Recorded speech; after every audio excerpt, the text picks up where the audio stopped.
벡터란 크기와 방향을 둘 다 가지는 그런 오브젝트입니다. 이 내용은 물리학에서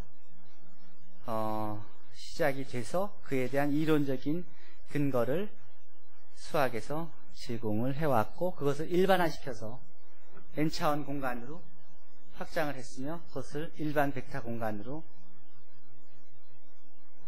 확장하여 뒤에 우리가 다루고 있는 대부분의 오브젝트들이 벡터에 속한다는 것을 밝혔고, 그래서 벡터들의 집합이 이루는 수학적 구조체에 대해서 공부해 놓은 모든 그런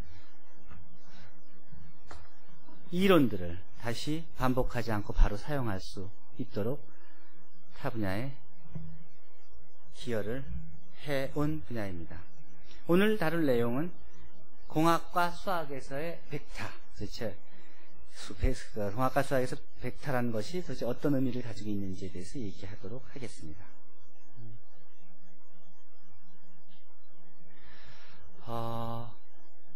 대부분의 우리가 봐오던 책들이 서양에서 쓴 책들을 근거해서 썼기 때문에 대부분 그러니까 서양 수학적인 내용들을 중심으로 소개하고 있는데, 사실은 과학적인 그 선진성에 있어서는 동양이 훨씬 더 앞섰던 것이 사실이에요. 과학에서의 주도권을 서양으로 넘겨준 것은 몇백 년 되지 않아요. 실제로 몇천 년의 역사 중에서 서양이 문화적으로나 생활 수준이나 과학적으로, 특히 수학에서도 서양이 아시아를 앞선 것은 단 몇백 년 전이라고 봐도 됩니다. 실제로 오래전부터도 우리 수학들이 많이 있었고, 실제로 여러분들이 배우는 이 행렬들, 연립방정식이 제일 먼저 시작된 것은 동양이에요. 그런 내용들에 대해 자세한 건 나중에 배우게 되면서 소개하도록 할게요. 책에 있는 내용들을 참고해서 보도록 하십시오. 자, 선형대수학에는 벡터와 행렬이라는 두 개의 기본 대상을 선형대수학에서는 벡터와 행렬이라는 두 개의 기본 대상을 다루는데, 2절에서는 물리학과 공학에서 사용되는 기하학적인 개념에서 시작해서 고차원 공간에서의 벡터로 확장하도록 하겠습니다. 더 나아가 궁극적으로 왜 행렬과 벡터가 밀접한 관계를 갖는지에 대해서 알아보도록 하겠습니다. 우리들의 일상에서 사용하는 그런 물리적인 오브젝트 중에 길이라든지 넓이라든지 질량이라든지 온도라든지 하는 것은 그 양의 크기만 주어주면 완전히 표시되는 스칼라이고, 힘이나 속도, 위치 이동과 같이 크기뿐만 아니라 방향까지 지정하지 않으면 완전히 표현할 수 없는 그런 대상들을 이제 벡터라고 할 수 있습니다. 그래서 이 벡터들은 크기와 방향으로 디파인 되니까 크기와 방향이 같은 이런 것들은 4개가 다 같은 벡터라고 볼 수 있는 겁니다. 벡터를 표시할 때 A에서 B로 가는, A점에서 B점으로 가는 벡터를 X라고 쓰고, 표시할 때는 다음과 같이 화살표를 그 위에 써서 표시하죠. 그리고 크기가 0인 벡터를, 시작점과 끝점이 같아서 크기가 0인 벡터를 0벡터라고 하고, 이 교재에서는 벡터는 다음과 같이 대문자 볼드로 표시하고, 소문자 영문 볼드로 표시하고, 스칼라는 이탈릭 소문자로 표시하도록 하겠습니다. 덧셈, 벡터들의 덧셈에 대해서, 또는 벡터의 곱셈, 음수배를 해주거나 2배를 해주거나 2분의 1배 해주거나 해주는 것들의 의미는 여러분들이 고등학교 때 봐서 잘 알고 있죠. 잘 알고 있죠. 자, 이제 시작합시다. 3차원 공간에서 벡터는 다음과 같이 이 순서, 오더드 트리플 순서 짝으로 표시되는데, 다음과 같이 순서쌍으로 표시합니다. 순서 짝으로, 순서쌍이 아니라 순서 짝으로 표시합니다.